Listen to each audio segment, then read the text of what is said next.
Hi, this is the A.N.I.M.E podcast. That stands for Armadillos Mansions in Nancy Elephants. I love it. Very Yes. good. Good job. Very good. I'm not doing that, by the way. I'm still Eloquent standing by the. poetry. I'm not. I'm continuing to not do that anagram. Well, you're not good at It's my eloquent turn. poetry.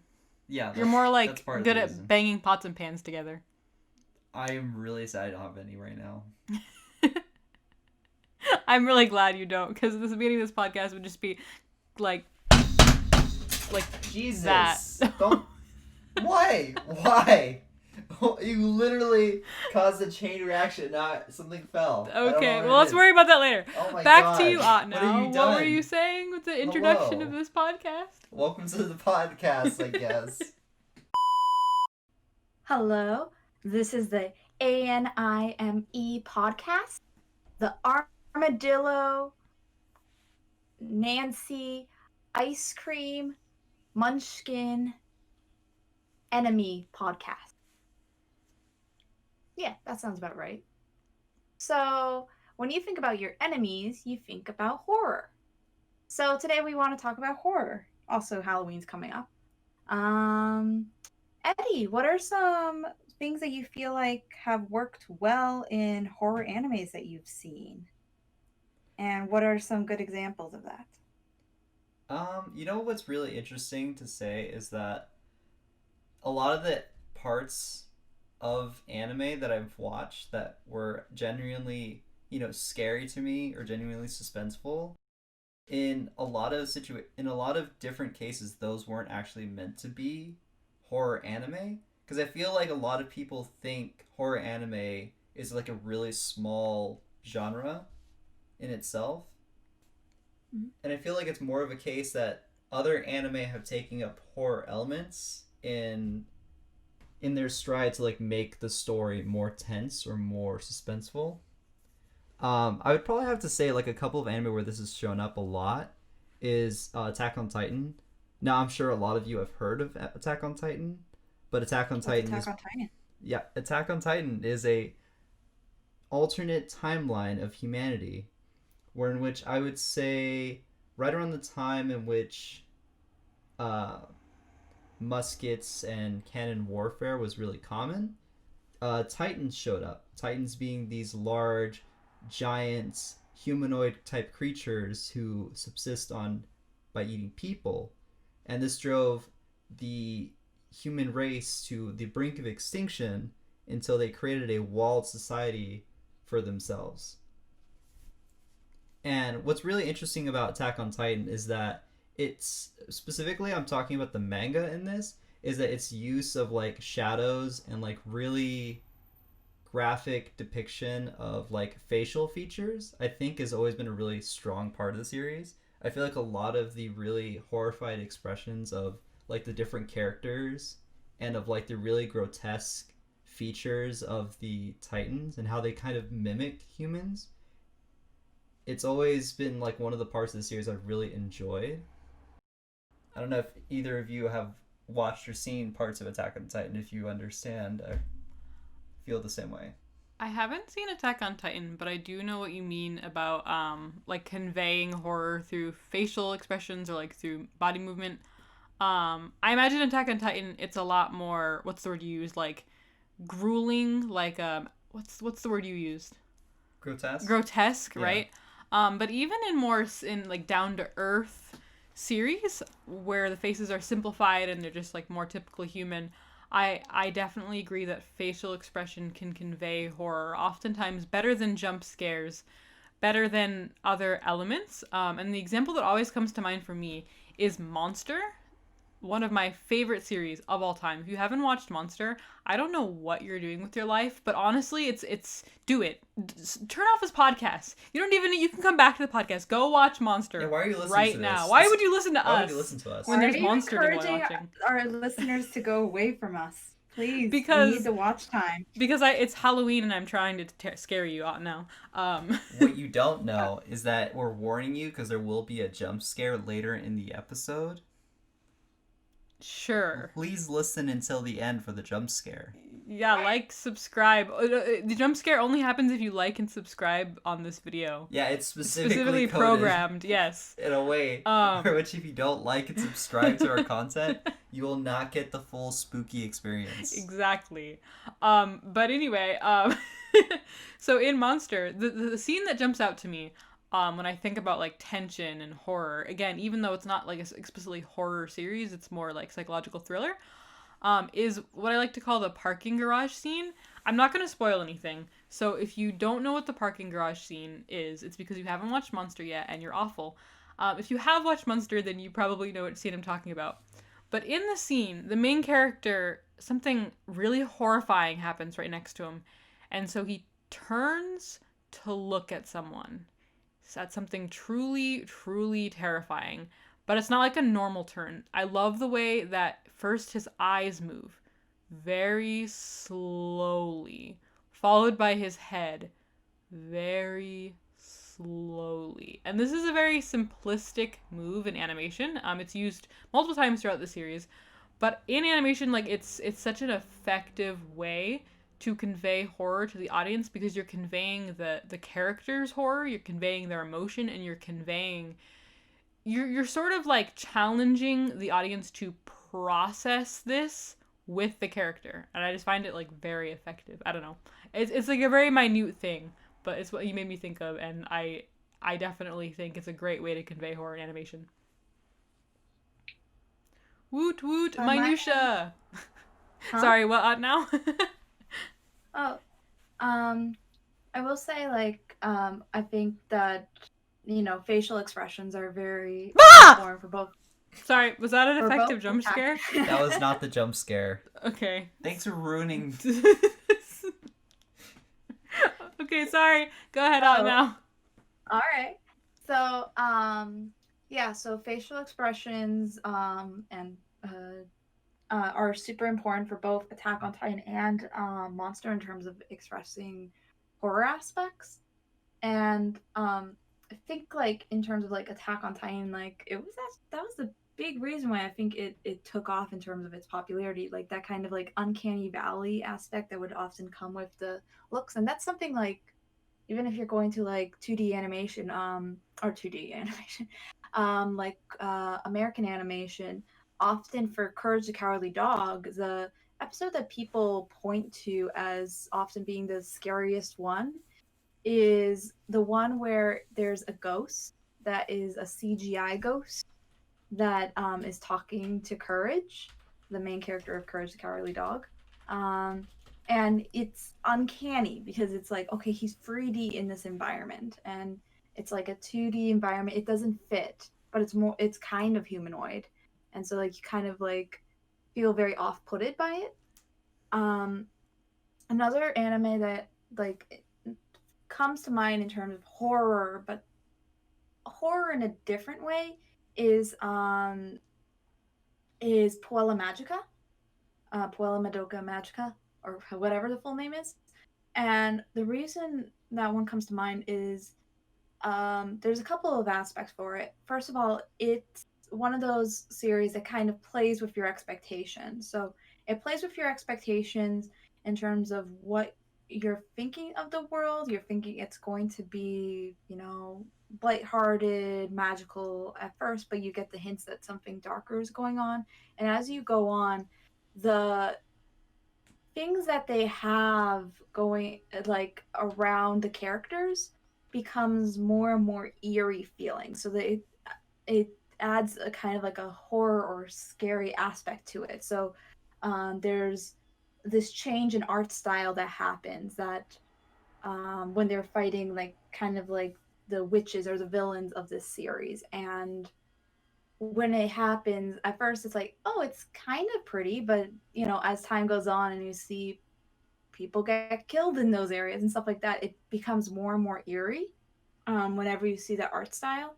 And then I think it's a series that also is a good example of the use of music to create a sense of horror or like unsettlingness.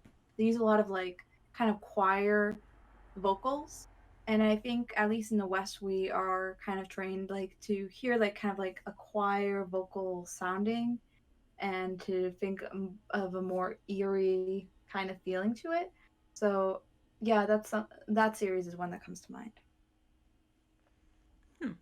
I like what you said about sort of like the use of animation style to convey horror, particularly the about like using something out of place, like CGI in an otherwise 2D series. Or wait, is that a good? Am I using the correct vernacular vocabulary? I don't think, Yeah, yeah, you are. but You're good. Okay, yes. okay. I don't think it matters. What I was gonna say.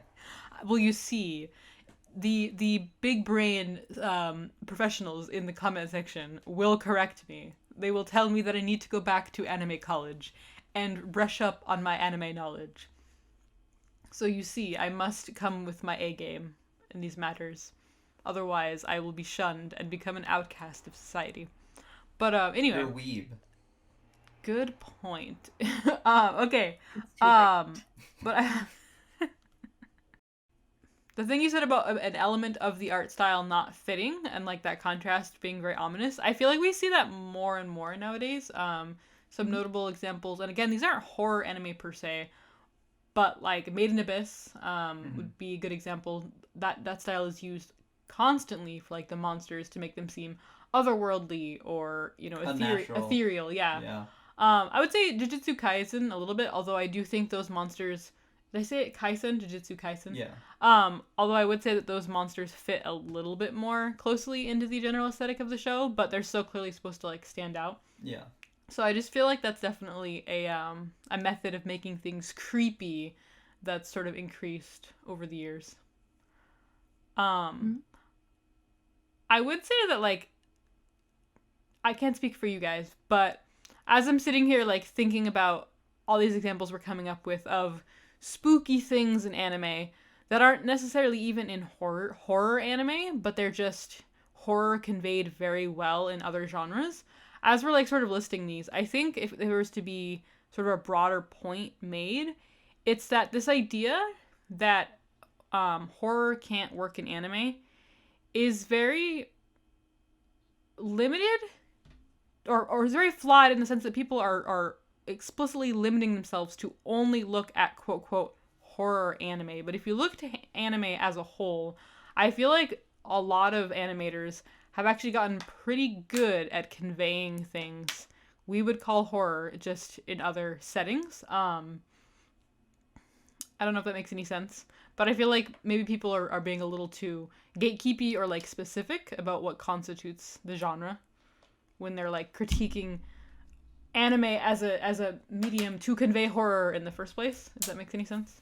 Yeah, and I feel like what's really strange is that there are specific examples of like horror in manga and anime that are really well done, and they were meant to be horrifying in the first place, right? Um, Junji Ito is one of my favorite manga authors, and he focuses exclusively on the horror genre. And what's really interesting too is that his approach is basically from the complete opposite of what we're talking about, where it's very normal, very realistic situations, but he twists them into becoming more and more alien to the characters and to the reader until they become horrifying. And I think that's one of the most interesting approaches to horror in like the horror genre itself outside of anime. And it's really interesting to see how his approach to it and in terms of like creating it in a manga form. I would probably have to say one of the most common or one of like the most frequent examples of him doing this is that he takes the idea of like, a sightseeing location, right? Of like a place you go to see something interesting, and people being curious about it. So there's this cliff in Japan. I can't remember where he said. I believe it might have been a real location in Japan, but it's basically a place where people go, and there's these weird formations in the rocks, and everyone's like, "Oh, that's quite interesting. Let's just go and see it and take pictures." And people begin to walk around, take pictures, and they notice that on the other side of this cliff, there's regular, like more human shaped like openings in the cliffside that lead all the way to the other side and turn into these really distorted forms. And people are like, "Oh, that's quite strange. I wonder why that's how that is." And then more people start showing up. You know, it becomes like this huge like regional phenomenon. Like, "Oh, come and see this really strange like shape in the cliffside." And then eventually goes on until people become so fanatic about it that people stop leaving. They start staying there for days on end. They become really fixated on this cliff, and it turns into this thing where one person approaches the cliffside and goes, "I think I understand. This is my hole." And they climb into this opening in the cliffside, and they disappear. They don't come back. Mood. And then people start trying to figure out, like, what's going on with this? Why are people so fixated on this cliff? And they go to the other side. Oh, honey, I think you disconnected. Oh, sorry. Whimsy there seems to have been so enamored with the story that she disappeared into a strange opening in the cliffside. I wonder where she went. Oh, she's back. Blame Welcome Discord. back. My Discord disconnected and somehow this derails the entire podcast. Welcome back. Please don't enter the cliffside because you see the actual ending to that story. Spoilers. I think it's fine. If you enjoy this story, please go read more of Junji Ito's work. He is a very, very practiced hand in horror. I wouldn't recommend reading them at night or alone. That's the best time to consume horror. What are you talking about? Then do both of those things and immediately regret it. You're welcome. And they travel to the other side of the cliff that they had seen beforehand, and they hear a strange noise. And it seems like this man has been climbing through the cliff this entire time. The only issue is that the opening on the other side is not as recognizably human. It has very distorted hands and facial features and legs, and they're all stretched out to really unnatural extents, but they can still hear him moving closer and closer to the opening at which they're looking through, and they are very concerned about what is going to exit the opening they're looking at and whether or not it is still him. Spooky story, Halloween. Spooky. Ooh. That actually does sound very spooky. It is very spooky. Yeah, I'm actually curious for that offer. Like, I've heard about Uzumaki before, but I think Uzumaki was never made into an anime. Has any of his works actually been turned into animes? As far as I know, I believe his short series were animated more recently into like a little like anime. It's like one of those short story animation seasons where they take little parts here and there of different stories and turn them into like episodes where it's like, oh, the first half of this episode is this and the second half is this story. As far as Uzumaki, I'm actually not sure if it was turned into an animation series. I'm checking now. Oh, it seems it was. And it did have a live action film as well. Somehow I imagined the live action would be even more horrifying. I've heard a summary of the Uzumaki story before. There's a comic book reviewer that I watch, and his name is Linkara, and he does like Halloween special comic book reviews, and he did one for Uzumaki, I believe, and it was like, oh my goodness. So I guess that's a recommendation for Uzumaki, kind of, even though I didn't read it, but it was completely horrifying from the summary. Oh yeah, no, it definitely is. And it was actually really interesting is that more recently I actually had watched a adaptation for an English inspiration for that story, because Junji Ito talks a lot about the kinds of things that inspire his stories, and Uzumaki was inspired by him reading some of H.P. Lovecraft's work, specifically The Color from Outer Space. And if you haven't watched it, more recently there is a movie adaptation of The Color from Outer Space with Nicolas Cage in it. I would definitely recommend watching that. If there is ever more an appropriate scenario for Nicolas Cage to act like Nicolas Cage, it would be in that movie. And to be very brief, the Color from Outer Space comes to Earth to visit Nicolas Cage and his family, and he goes insane, and they go insane. And it is very interesting to see the parts of that kind of story that Junji Ito is very inspired by in creating Uzumaki, because Uzumaki is similar in that a spiral appears, and then everyone in town spirals into madness. I definitely have to watch this movie because you have been talking about it nonstop for like 3 weeks. So, yes, guys, big endorsement. Watch that movie. Big endorsement. Watch Scary Things. It is scary month. Spooky. Spooky. Nicolas Cage is insane, and I'm pretty sure he's just acting in order to appear sane. And slowly failing at that. Slowly.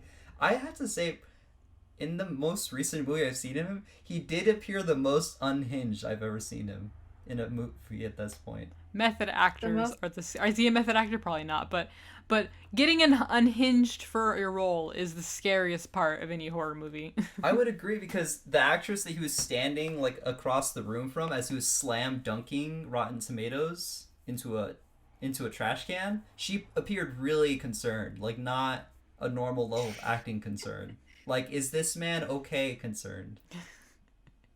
And they kept that as the final cut, so I am assuming that he either went crazier and she couldn't hold it back, or she was just concerned for her life during the entire filming process. When the director's not sure if he should cut because the actor's actually having like some sort of mental break, or if they're just really good at acting. I'm still not sure. That reminds me of there's a scene from The Wolf on Wall Street, where I forget the name of the actor. The main actor for that movie, he apparently like broke a glass with his hand, and I don't remember if it was like it was supposed to not actually break and they were like gonna give him fake blood or what was supposed to happen exactly, but he wasn't supposed to literally bleed.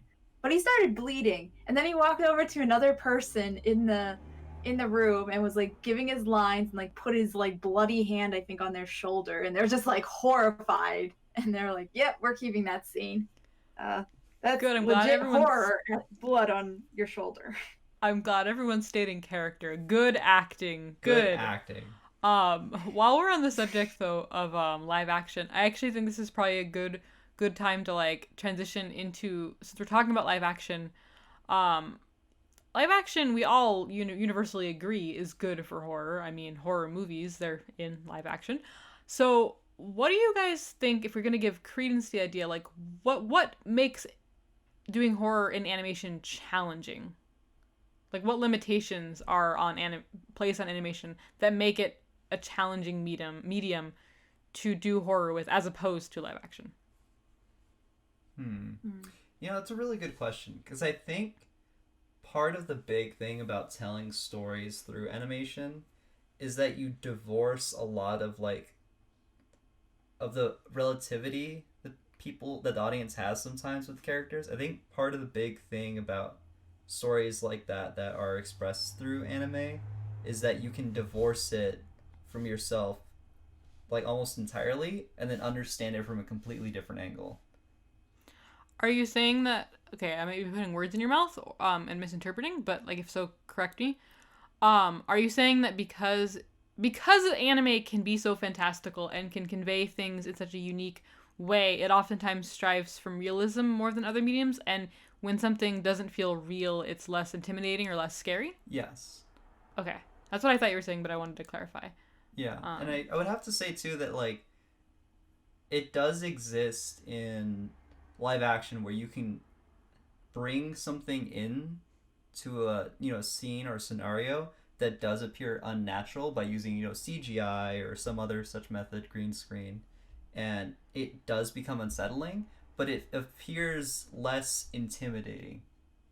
And I feel like that's kind of the really interesting thing about horror in anime, that it kind of suffers from like the lack of realism, right? But when you bring in like things that don't appear natural to that scenario, to that art style, it creates this whole other effect of like that thing does not belong here.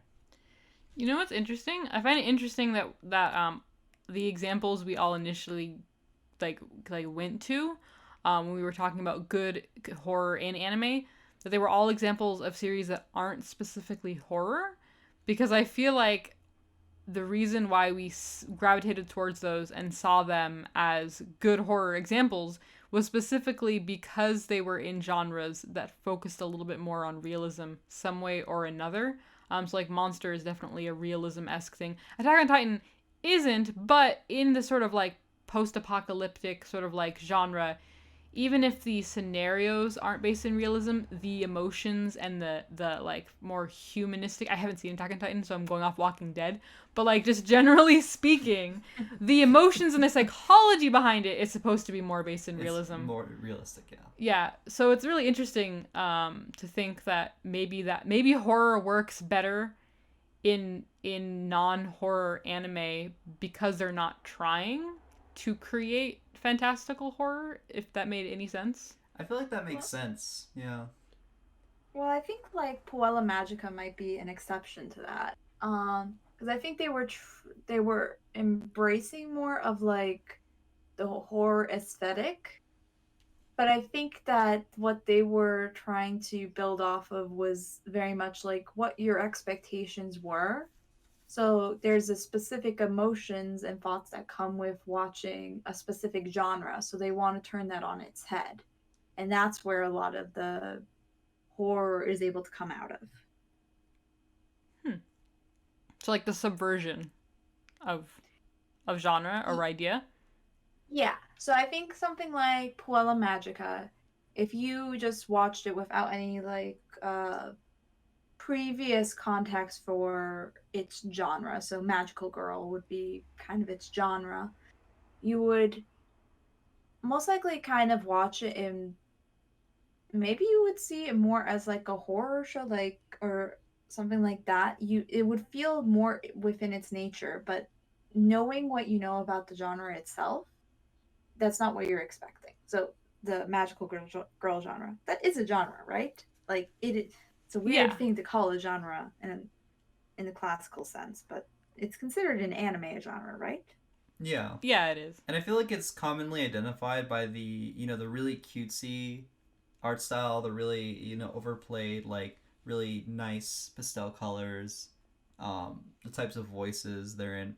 And I feel like it's really interesting that like probably one of the bigger genres of anime horror that's been created in the last couple years was, like Puella Madoka Magica, where it's offsetting really cute elements, Mm-hmm. with these really horrifying creatures or like settings that these characters get into. Isn't that the series she's talking about? Yeah. Oh, okay.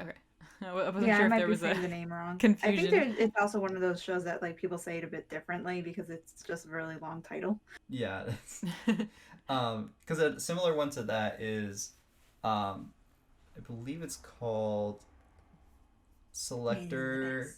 In that's not made in Abyss just yet, but Selector infected WIXOSS, and it's really interesting. That's a anime about basically very normal high school girls playing a card game. But what ends up happening is it's revealed that there are certain entities that are linked to the card game that are offering to these girls as well, like the ability to grant their wishes if they win. But if they lose a number of times, their wish is completely destroyed or eradicated. And that usually leads to like this whole thing of their lives and sanities fall apart. And it's really interesting to see like the dramatic tension of this built up around what would be a anime about a normal like competitive card game. So no Shadow Realm? It doesn't really have a shadow realm. It's more in the way of like there are very real consequences to them losing in this game over time. And it was actually really interesting to see that the one character who did end up, losing her wish entirely actually struck out violently against another player, and that caused some conflict in the series between the characters as well, because they didn't realize that other people could, stop them from competing in the game. What is this show called again? A Selector infected WIXOSS. Huh. This show's very interesting too. I would probably say that if you watch the anime, if you don't enjoy it, I wouldn't push forward through it. Parts of it I also didn't really care for, but overall I would say it was kind of enjoyable because it did a lot of the tension in the scenes really well.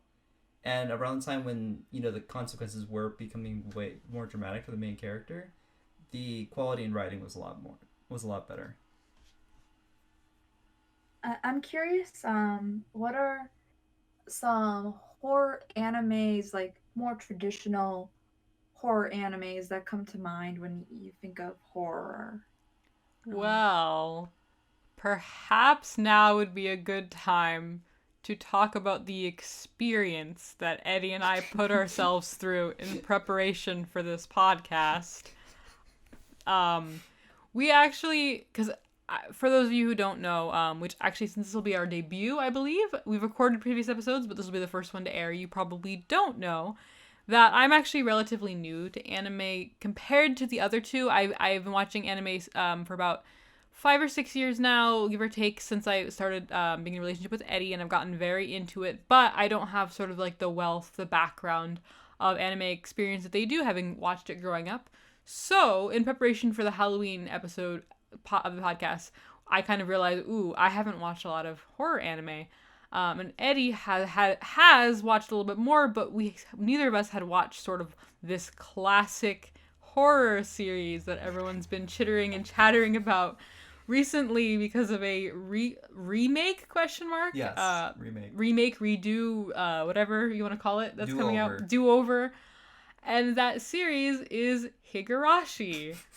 Also known as When They Cry, or When the Cicadas Cry. Yeah, I think Higurashi is cicada, right? And then, so it's like cicada so. When They Cry. Well, we should know Japanese. We're starting an anime podcast. Imposters. Okay. But yeah, so that was a long-winded way of saying, in preparation for this podcast, we watched all of season 1 of Higurashi, so like 26 episodes. And I went in with an open mind, guys. I really wanted to like this series. I know it's a well-liked series, okay? I know a lot of you probably like it. But I just didn't. Please leave your hate comments below. Yes. Please leave a hate comment below. I don't even know where to really start talking about Higurashi and analyzing its horror elements. I guess I'll start with saying, while we're talking about what doesn't work, and I know a lot of people disagree, because a lot of people think that Higurashi is one of the best examples of horror working in animation. But for me, what didn't work was everything that was supposed to make you afraid just kind of didn't. Like, the show leaned a lot on, during the different arcs, the different female characters like took turns being going crazy, basically, and you always knew it was coming. So it's like, okay, she's slowly just becoming more crazy and acting more crazy, and this is supposed to be scary, and it's really not. There was I guess the tension and the suspense just didn't really work for me. I'm curious though, because you know that it's going to happen, but you don't necessarily know it for the first time it happens. Did you feel tension the first time when you were seeing this person slowly fall into insanity? That's hard. I'm trying to think back to the very first arc. The very first arc, my impression of it, at first, I was enjoying the show kind of like popcorn. It just felt very light, easily consumable. We weren't that deep in.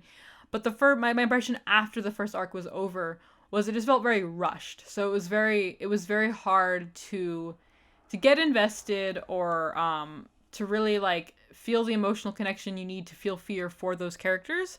So it just kind of seemed like this very hastily put together tale of people getting paranoid, and then eventually horror murder happening. So not really. And then we were surprised because we didn't know this was the format of the show when there was kind of a reset and then everything started over and it was like it redid the story but from like a different angle. So we were kind of taken aback by that. And by that point, that was when we knew, like, oh, okay, so this time it's telling the story from a slightly different angle. We're trying to figure out like more information based on this version. And this time a different girl is going to like slowly go crazy, or a combination of girls sometimes. So I would never say that the horror ever really hit, like, because the first time it was very rushed, and then after that I felt a little more predictable. Yeah, and I just have to say probably the strangest element of it was during the first arc.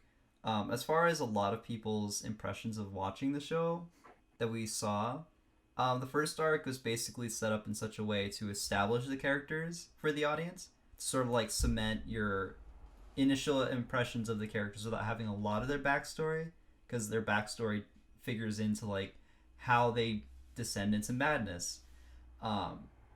But even in the first arc, it didn't seem like any of the characters really left that strong of an impression. Like even the main character Keiichi seemed like really stereotypical like male protagonist. I will help, I will save people. And it's really interesting to me that like one of the more interesting things about the first arc was like this one character's fascination with this like giant KFC like figure that she found in the dump. Like that seemed so like out there and so it like random. That was probably one of the like deepest impressions left on me. Me too. And they just never did anything with it ever again. Like why she wanted this thing. Like does she treasure hunt in the dump a lot? Is this like a frequent thing where she goes there and finds things that she really enjoys? We did learn more about like the dump situation in general. But yeah, the KFC man the KFC man was like one of the. I'd have to say he was probably my favorite charter for like most of the series. I agree. This random KFC figure that was dumped in the town like garbage Like, area. are you saying Colonel Sanders? Yes, Yeah, we're saying like Colonel a life-size Colonel Sanders statue with like a little sign that was meant for advertisement. It was just thrown in the dump, and then, like a large part of the first two episodes is centered around them talking while attempting to retrieve this Colonel Sanders. This probably like 300-pound. Yeah. Oh. Okay. And it seems really strange that like they didn't really have a lot of dialogue that cemented the impressions of the characters. Like it seems like they spent more time talking about the Colonel Sanders figure in the dump than they did to each other. And Colonel it left Sanders-kun. Colonel Why Sanders don't you could notice no. Was he the first murder victim? I don't know. I think so. By the writers, because the writers murdered him. They just left him.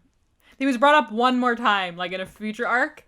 But, how could they leave out the most important character? I know, right? He's the key to everything, I'm convinced. He's the key to the whole curse, We were actually convinced the whole time that, like, while these two characters were innocently digging up this Colonel Sanders figure, they were going to find a body. That's what I thought it was at first. I thought it was a body.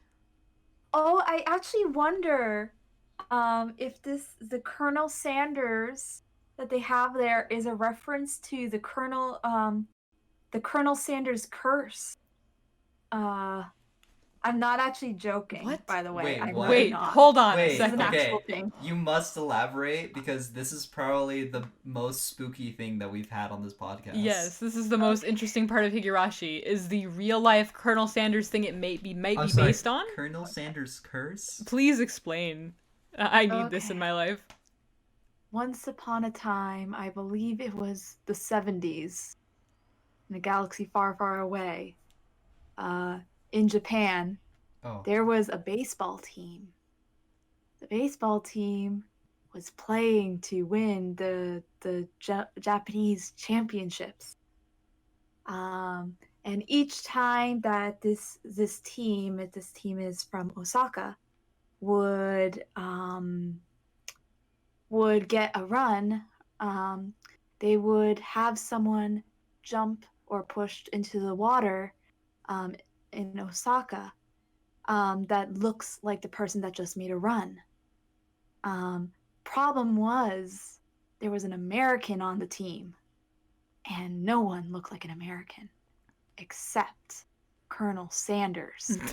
There was a Colonel Sanders statue who also had a mustache, which is most like the Americanness and the mustache is most likely where the similarities end with the baseball player. What? So they throw the statue into the water. Gasp. And then the team wins the championships. It's wonderful. But then they never win again. And then they realize Colonel Sanders is now haunting the team until he can be returned. And now I think it was 2011, they've returned most of his body, but they still have not found his glasses. And I believe one of his arms. They still are lost. That's really terrifying. We can just throughout the whole darn podcast, the Colonel now telling the Colonel Sanders story is all we need. That's the podcast, guys. Thanks for coming. This has been really great. But honestly, it's all downhill from here. That was amazing. That was really. Can we stop recording now? Yes, but we're gonna hit record again. I wonder if it was maybe a play on the fact that there's the Colonel Sanders curse. Maybe. I'm actually curious about that. It might be. Because it seems like Higurashi as it stands was created a lot earlier than the anime came out. The anime came out in 2006. So it's very likely they had heard this like urban legend and it included it for that reason. Especially because baseball featured prominently in Higurashi. Like as you were talking, and also a pond or water. So as you were talking, I was like, wait, is Higurashi literally just based on this legend? But the thing that people left out in the stories of this was how there was quite a large body count by Colonel Sanders. Oh wow, this is amazing. I thank you, Aunt. Now you have brightened my day. Don't upset the Colonel this Halloween. Exactly. There will be a full harvest moon. He will be at the height of his unholy power. Could we just create like an evil I don't like say could we just create like an evil like cult where it's like Colonel Sanders, the Pringles Man, the Kool-Aid Man, and like Tony the Tiger, and they just like sit around at a full moon cursing people? And like hold on, can this be you're a thing? forgetting the Burger King. Yeah, and Ronald McDonald, like everybody's there. They're just capitalism. Do you guys remember that? You need Mr. Peanut. Oh yeah, we need Mr. Peanut, not this young Peanut replacement. I want old Mr. Peanut That's back. a representation of capitalism. Yeah. We do not appreciate experienced people. We appreciate youth above all else. No, I want him back. I want old Mr. Peanut back. Why? I miss his face. I miss when I used to buy a can of peanuts and go, look at this man. Ooh, look at this gentleman from 1920 on my can of peanuts. Do you know who should really be in this like fan fiction we're writing? Yeah. Because I just realized how creepy the tagline is. Yeah. Goldfish, the snack that smiles back.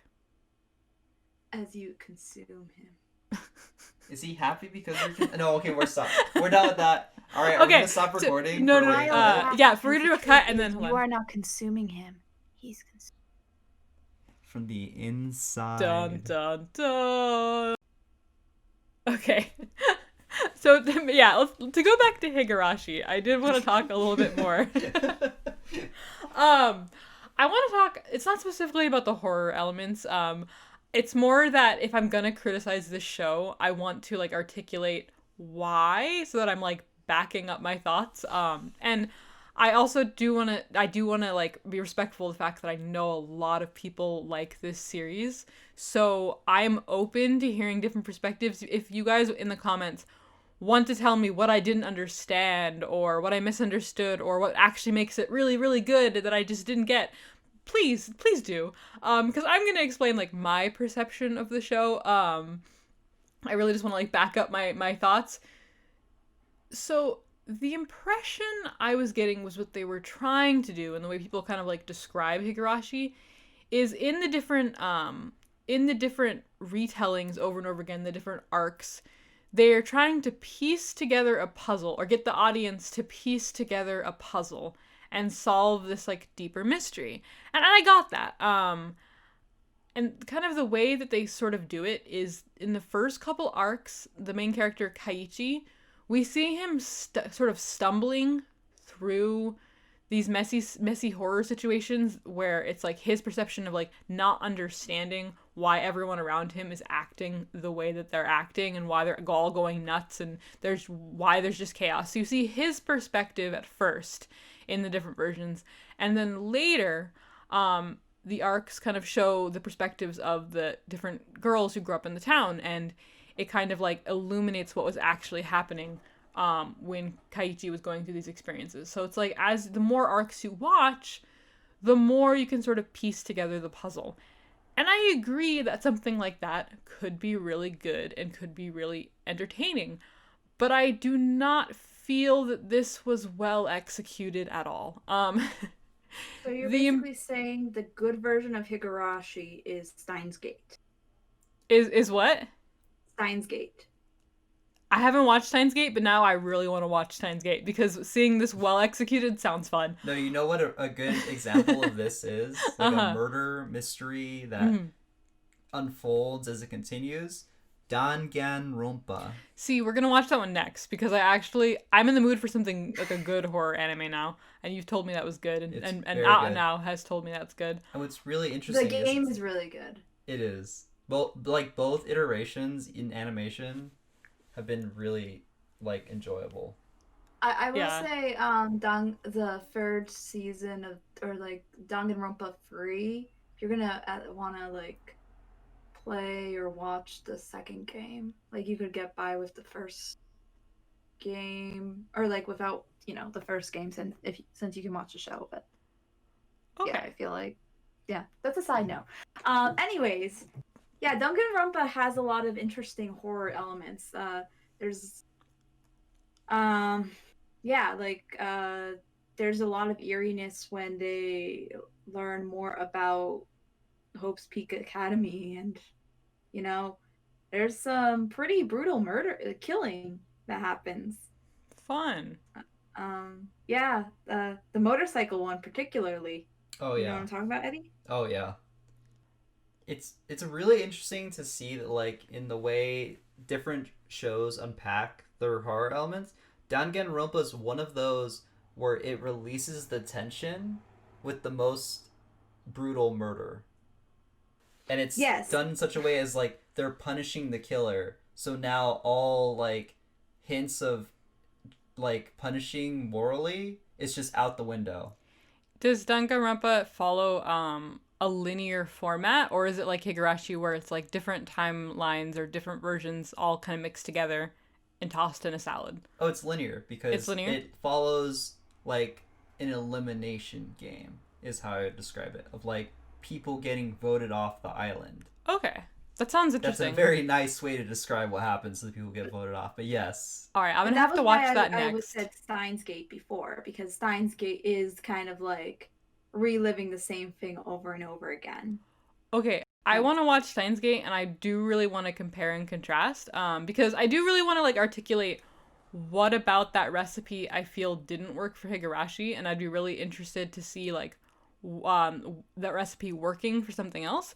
For Higurashi, it didn't feel like the author, and I'm not necessarily talking about all the Higurashi versions, just for the anime specifically, it didn't feel like the author like crafted it very well and planned out and put together all these stories that masterfully wove together this mystery that the audience had to piece together, the way that people could describe it. What it felt more like was each time the author sat down to write the next chapter, they thought, oh my goodness, what still hasn't been explained? And then they in the story came up with some explanation, or really sort of ham-fistedly was like, see guys, this explains that other thing. And I don't know, it didn't feel very delicate, or I want to give examples, but spoilers, that's the thing. I'm gonna say a spoiler, so skip to like 20 seconds from now if you don't want to hear it.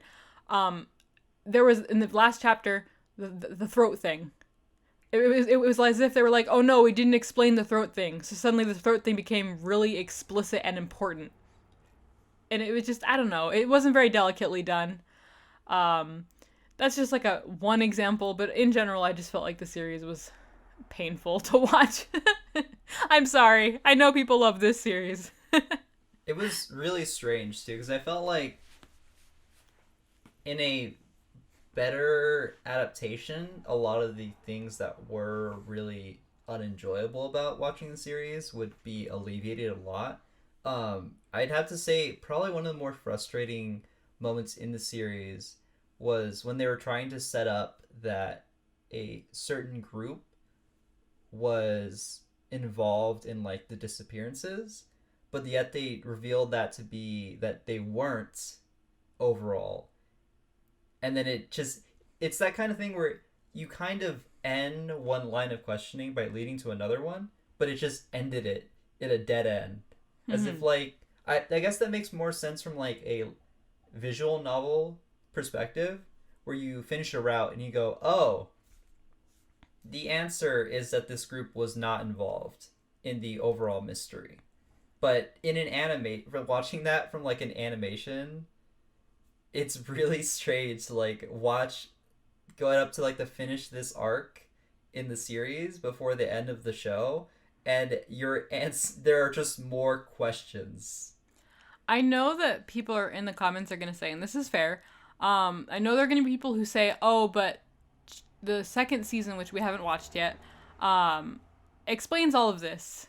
And we just, it's because we haven't watched the second season. And I hear that. I'm sure that the second season would illuminate a lot of things. And I don't really have an interest in watching it, to be honest. But I acknowledge it might illuminate a lot of things.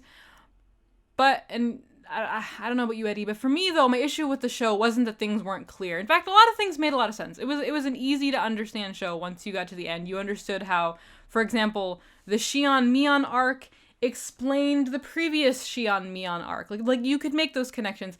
It wasn't that like, oh, we didn't get it because we haven't watched the whole thing. It was more just that like what was being unfolded to us felt like a mess. But I don't know. Maybe will we watch season 2, honey? I have an issue with a fact of like, I understand when an anime needs a couple of episodes in order to get a real good impression of it. I take issue with an entire first season of a show being just really frustrating and really unenjoyable, and then having to watch an entirely separate piece of media in order to start to piece together the really broken apart parts of the story that were given to you in the first place. Like, a lot of the arcs felt very isolated. They felt very cut off from one another, and that was part of the whole experience, is that the clues in which you did receive, you weren't sure as to whether or not they made sense in any of the other storylines that you watched, which represented different routes, I would assume, in the light novel or the visual novel. Yeah, I feel like this might have worked just generally and better as a visual novel. And I'm not going to say that I'll play the visual novel anytime soon, but maybe someday down the line after I've detoxed from this experience sufficiently, because I really do need a break from Higurashi. Maybe I'll play, and maybe my opinion will change a little bit. I'm open to that. Huh? I will say it's considered one of the longer visual novels out there. So it'll take quite a while. So no commitment. I'm not committing to anything. Look, your show's bad. I'm sorry. Hey, we don't want to... A lot of people love this series, though. That's what's interesting. There have been people recently who've come out with videos about it because of the new series coming out, and all online. It's all very positive, and that's why it's a part of me is like, did I watch the same show? Or is there just something fundamental that like a point that we like just fundamentally missed? I know that sometimes like quote quote bad anime can be fun and good, and I agree, but I didn't get that experience either. It wasn't like fun to watch bad anime. To me, it was just, wow, this is not enjoyable. But maybe we're beating the dead horse at this point. We watched Higurashi in preparation for this podcast, so we wanted to talk about it, and oh god. That was a mistake. Yeah. That was a huge mistake. There were way better. I'm happy I didn't enjoy y'all on that endeavor. So I will say that. Yeah. I've never watched it, actually. So. Some of the storylines did have like a lot of potential though. Like I really actually did enjoy Shion's character. I feel like that story setup was just really intriguing. The idea of like a forbidden twin coming back into the town and then not being able to navigate some of like the social norms and of like the family and the town, a very close-knit traditional aspect, and of her sort of becoming very rebellious, shall we say, while sometimes taking the role of her sister. It's a bit cliche, like the twin swapping thing, but I'm just saying like that was enjoyable in some aspects and some parts. So I'll give the show that it did have some intriguing ideas to play with that could be very good for horror. But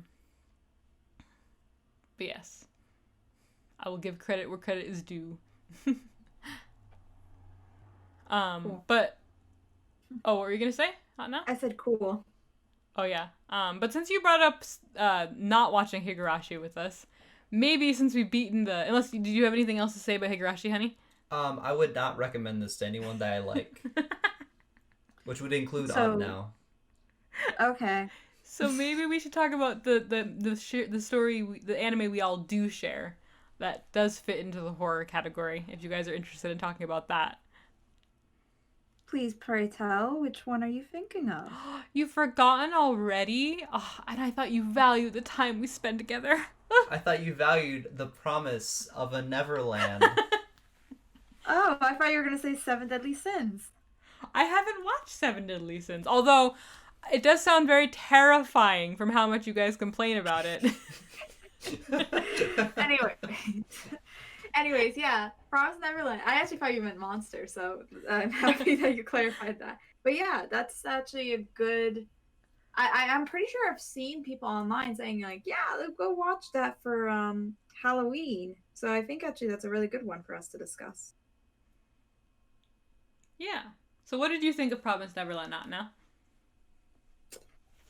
I liked it in general. There were things about it that I did not. In terms of the horror element, I think this is like a series that it definitely did use like some facial expressions to express horror, but it's another example of trying to use the innocence or the cutesiness of characters as a way to leverage more anxiety, I think, and more feelings of they are at a disadvantage and things like that. I do think generally it was good, but I think that honestly the biggest issues that I had with the series I would not actually say are related to the horror elements itself, besides the fact that there is like a cliche thing where I don't know if it's I'd really consider it horror per se, but like supposedly one of the characters dies at one point, and I just sat there and I'm like, they're not dead. And if you're kind of sitting there at some point and like they're trying to give you a certain reaction and that's how you feel, then I feel like there is a failure somewhere there. Because I don't think they're trying to hint that that character's still alive, but I'm pretty sure he's still around somewhere. But yeah, those are some thoughts. Yeah, I would agree with that. At the risk of turning this into the "we crap on everything you like" podcast, I liked I didn't. So. Yeah, no, I know. I was gonna get a little bit more in depth about the negative before I so that's why I'm saying at risk of turning that into this. I did like Promised Neverland, but I agree with you that there were definitely some failures of conveying emotion, and conveying like feeling, because I feel like Promised Neverland was a very good story when it comes to like plot. Like it had a very intriguing plot. It did that. It conveyed that plot pretty well, but it failed in terms of being like well character driven. Like I feel like the plot could have been more character driven. The characters could have been a little bit better developed. They felt more like just ideas. And I feel like if you want to convey horror, especially in animation where you can't just have like the inherent bodily like we empathize more with 3D people than drawings in some level, in some ways, when it's just like stripped to the bare bones. So if you really want to get to convey horror, you need to get people invested in your characters and their psychology and their feeling and their emotion.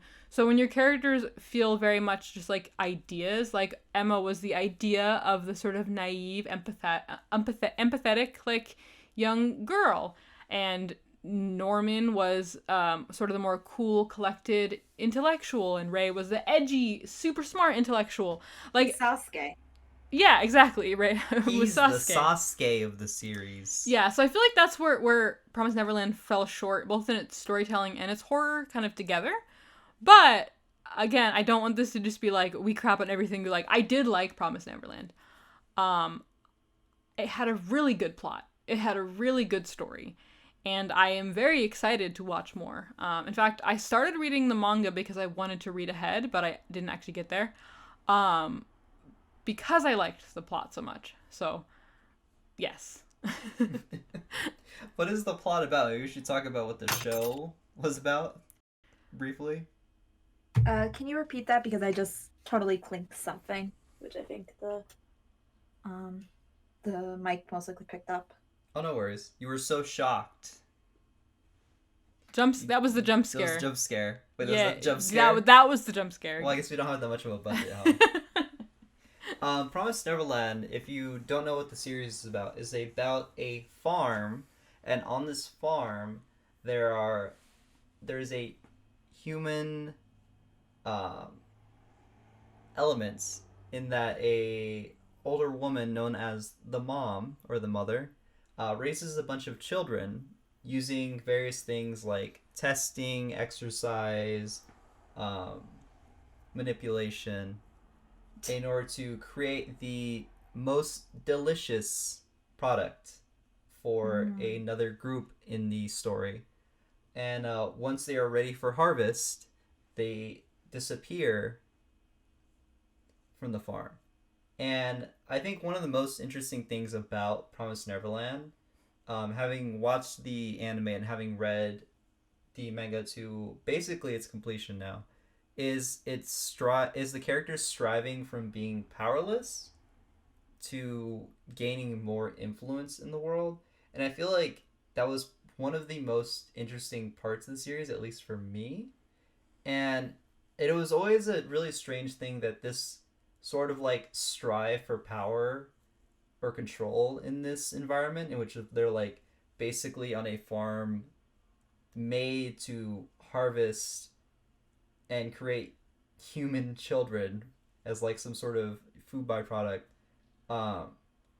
is that the character that always held them back was Emma. And it wasn't in a way of like she was the morals in the situation, because it never really seemed to me that like Norman or the other character, the Sasuke, were really like deciding on just sacrificing everyone in order to escape. Yeah. We can, also delve into the ending of the season. Spoilers. Like, yeah, just a bit. I'm not gonna like explicitly say it, but I felt like the way they ended it made it feel very out of character for Emma. It like they tried to justify what happened, but they were trying to push a very specific personality on her and things like that, and then they went against it. And I think they were like trying to say that she grew, she learned, and like she changed based on that. But her personality is a stubborn person that doesn't really change. Like, she's an unmoving rock in a sense, and yet she did end up changing. which I found kind of strange. And I felt like it was like more of a more of maybe an editorial mandate or something to maybe make it the series longer or something like that. It just seemed kind of odd. Yeah, and I would agree with that. If it did definitely feel from the arc in which they're on the farm into which they, leave the farm, a lot of the character motivations seemed really strange up until that point. It did sort of feel like as if they were planning to spend more time there, if not that some of the characters were going to shift around as a result. Um, I'm still really interesting to see how the anime develops, whether or not it will, follow the same route that the manga did. That's always a thing to bring up when it comes to adaptation, because I feel like overall the way the manga went sort of followed the same route, in which Emma seemed like she was going to change, but there wasn't much character development there, other than the fact that she just became more bonded to her own ideals in that way. That's not to say it was a bad thing, though. I think honestly, probably one of the more interesting things about this kind of story is a character sticking to their morals the entire time. I think there's a lot of of those post-apocalyptic stories where characters sort of unravel, or their ideas about remaining human or kind decay over time. And I think it was really nice to see that an anime in which a character is so strictly bonded to it that it makes other characters work in different ways or adapt in order to fulfill that. And I'd probably Yeah, say to the extent to which I really enjoyed that part of the series, like their all their plans and all their tools and strategies that they created in order to escape the farm was probably one of my favorite parts of the series. yeah. I think more what I'm talking about for Emma is like I felt like I guess I'll just spoiler. I'll just straight up say it. The decision to leave people behind felt very out of character for her, because even if like she was like, oh, they're gonna be okay for a couple of years. Like they're not going to be killed until like they're ready to be farmed. That's still a huge gamble. Like you're not guaranteed that that's going to be the case. Um, there's so many variables that are going on there, and you know that's like that feels like such a level of trust. And I guess she is like a very like trusting person in a sense, but you're trusting that your family's not going to be killed while you're not looking, basically.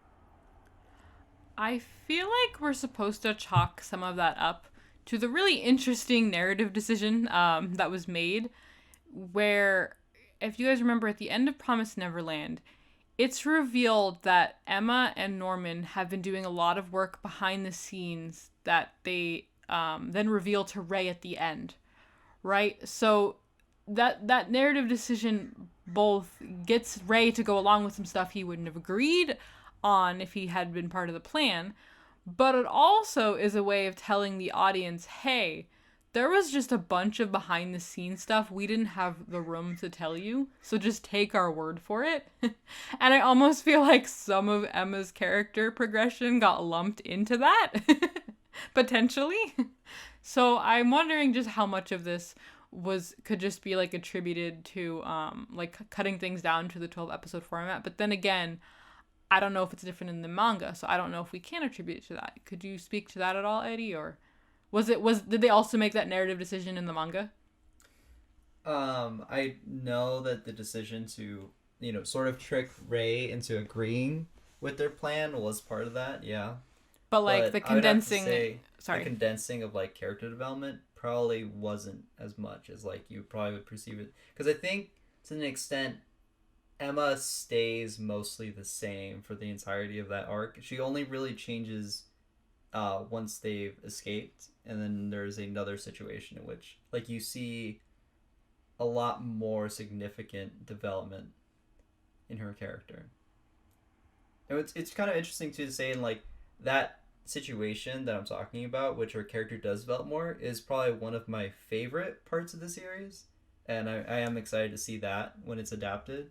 But I would have to say that's probably the only other moment I've noticed her character changes to any large extent.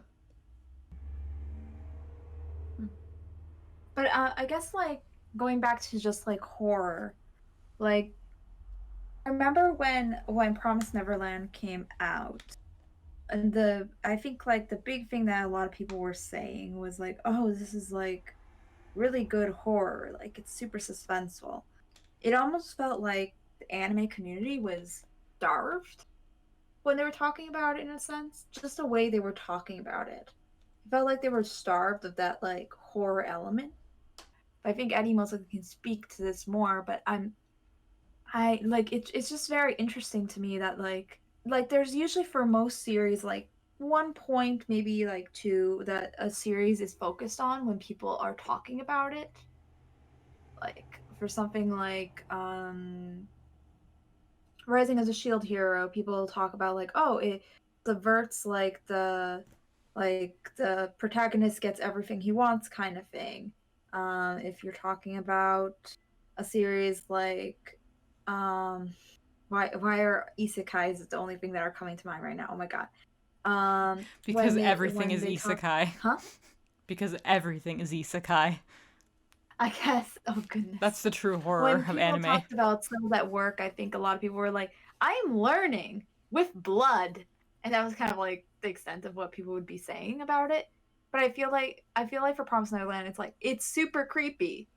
And but like it felt like that was kind of what they were really like liking about it, which I found very interesting.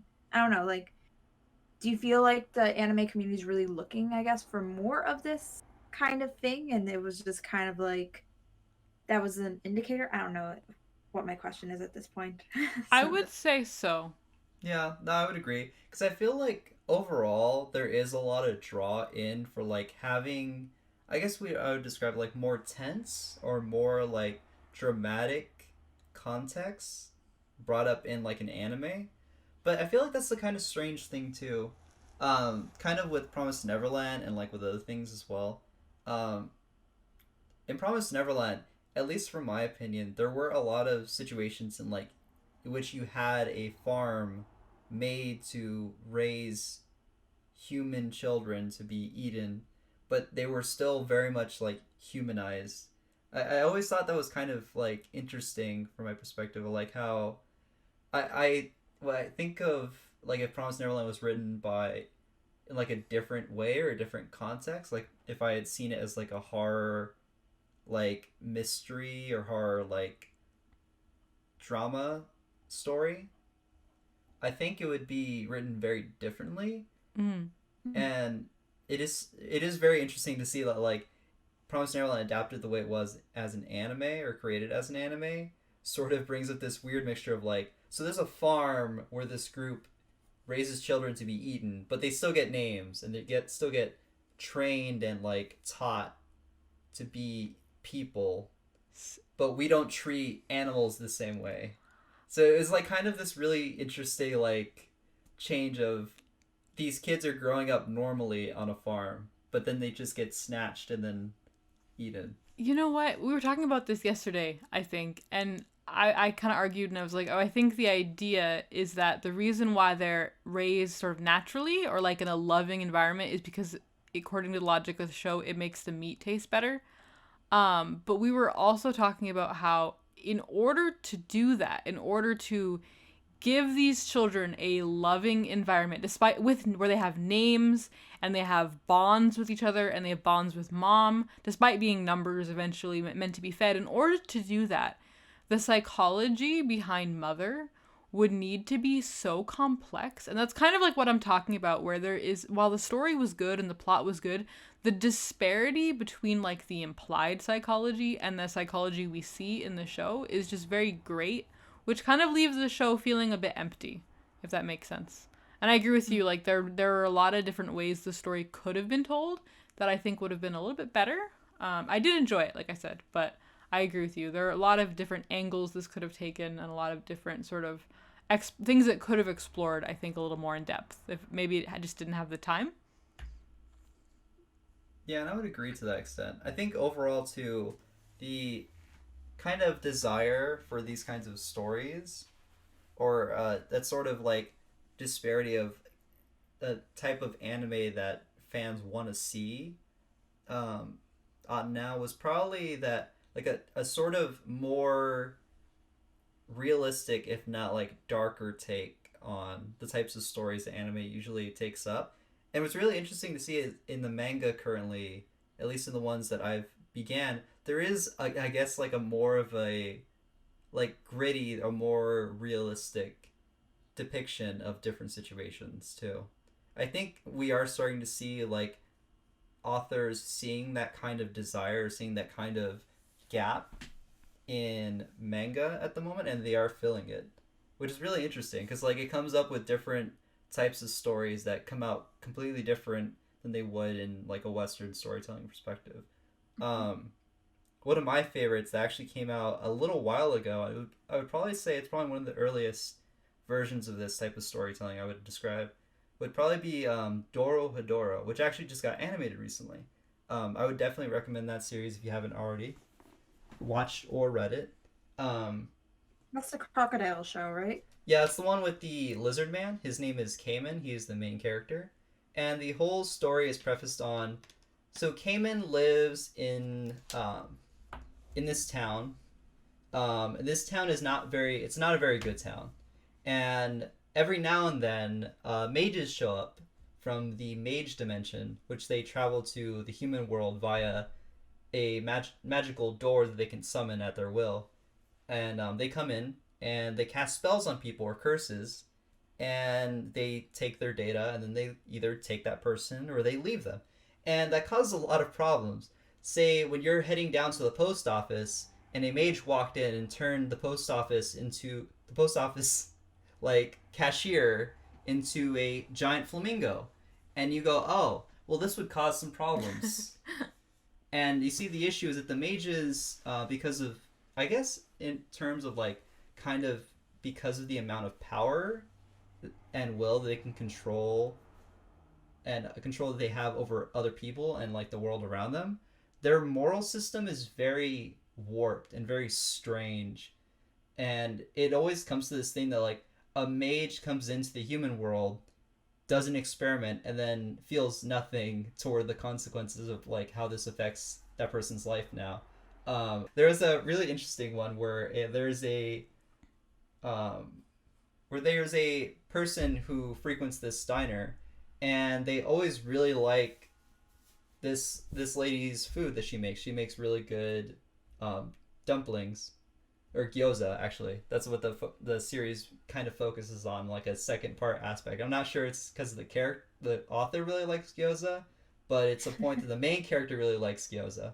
So he really goes to this restaurant all the time where this lady, I believe her name is Nikaido, makes really good gyoza for him. And a mage walks in one day, and he eats her food, and he's really happy about it. But sort of a point of like, oh, I really like her, so I should cast a spell on her, and that way I can take her with me. And it's always really interesting when a sort of like story like that comes from an idea of like, so there's this other group of characters who aren't human, and the way they perceive the world around them, the way they interact with it, is completely different. Because even though they appear to be human, like by all aspects, they aren't. So if they want to do this experiment where they're like, I want to create the best kinds of mushrooms that I can, they just come into the human world and go, okay, I'm going to turn this person to a mushroom. That wasn't as good. Let me try that again over here. And it's kind of like that's the sort of, I guess, thematic drive that continues throughout the series in Dorohedoro. It's very gritty. It seems like a lot of the characters are just driven by their own motivations. And it's really interesting that, like, from that aspect, a lot of the characters get cemented really early on, and they become more driving forces to themselves throughout the story as it continues. And there are a lot of other series that I've seen that have come out from like that same sort of storytelling of like very violent, very willful characters. Um, Another series like that currently that I'm reading is called Chainsaw Man, and Chainsaw Man is prefaced on this story of in the human world there exists paranormal entities, um, and one type of them is known as the devils, and the devils represent different ideas or different fears that humanity as a group holds. Um, so there are different ones, like there is a darkness devil, which represents all the fear humans have toward the dark. There is a puppet devil, that represents the humans' fear of puppets, and all these different devils exist in the world. And there's a group within the Japanese government that sort of hunts and controls them. And the main character finds himself involved in this situation where he has a tiny dog that has a chainsaw coming out of the front of its head because it's a chainsaw devil. And when he gets into this really bad situation, the chainsaw devil saves him. And it's by saving him, he fuses with the chainsaw devil and then realizes that over time, as the beginning of the story starts, he sort of loses his human understanding of, emotions of like and people around him. So his dog was the visualization of humans' fear of saws? Of chainsaws. Yeah. Note that was all I took away from that. Apparently. Oh, no It worries. sounds cool though. I've actually wanted to take a look at Chainsaw Man for a while now. Yeah, Chainsaw Man is a very interesting series. And it's very similar to what I was talking about before. Like, all the characters are just basically out for themselves because, in large part, a lot of them don't have human emotions anymore. So they all do all these crazy things that don't make any sense, but they're all really, like, engaging as far as, oh, I care about this character. Sounds interesting. Yeah. I would like to, at some point, take a spelunk into that. But it is very graphic. I will admit that. It is. What I've seen too is that a lot of manga series that I've been, I guess, coming into a like collection of have focused a lot more on really fantastical anime stories, but with a lot more graphic human expression and violent and situations that they, I guess, interact with. Yeah, I guess we should give this disclaimer. Hello, if your 12-year-old child has come across this very graphic manga and or anime thanks to our podcast, we're sorry. We're sorry. Don't do that, kids. Get your parents' permission. All right? Before going online. Yes, reading, in general. and What are you reading doing certain listening series. to this podcast? Yeah, what are you listening to this podcast for? Go do your homework. Go do your homework, kid. Go watch Naruto. That's mean. Okay, no. We're not gatekeeping. No, This Boruto. This podcast I'm sorry. is for all ages, I guess, maybe depending on the subject matter. Don't watch the Boruto's dad Everyone anime. is welcome. However, parental discretion advised. Ask your parents. Stop bullying. Parents' discretion advised for any of the anime that we said today. This is a Halloween episode. I mean, come on. I feel like anime is just one of those... Oh, sorry. Go ahead.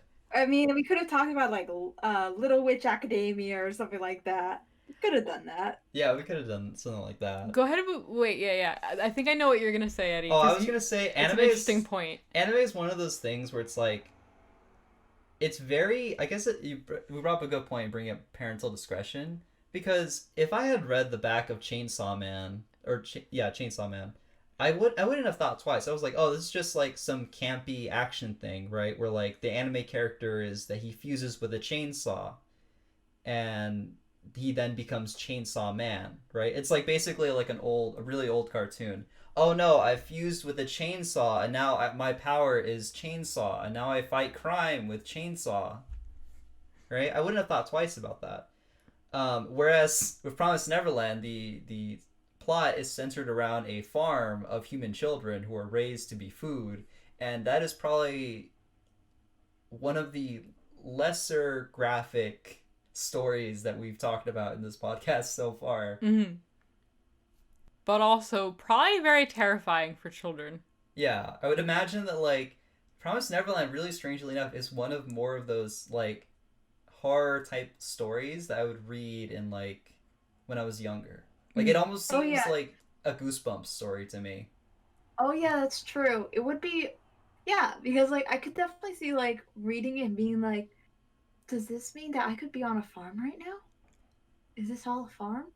Is this all a farm? Am I on a farm? See what I mean? Because it's like Goosebumps was always really great in that, like, the types of stories it brought up was really relatable in various things of, like, oh, your spooky neighbor, or oh, the kid you met on summer vacation, you know, the one that you might not ever talk to again, but you really enjoyed spending time with.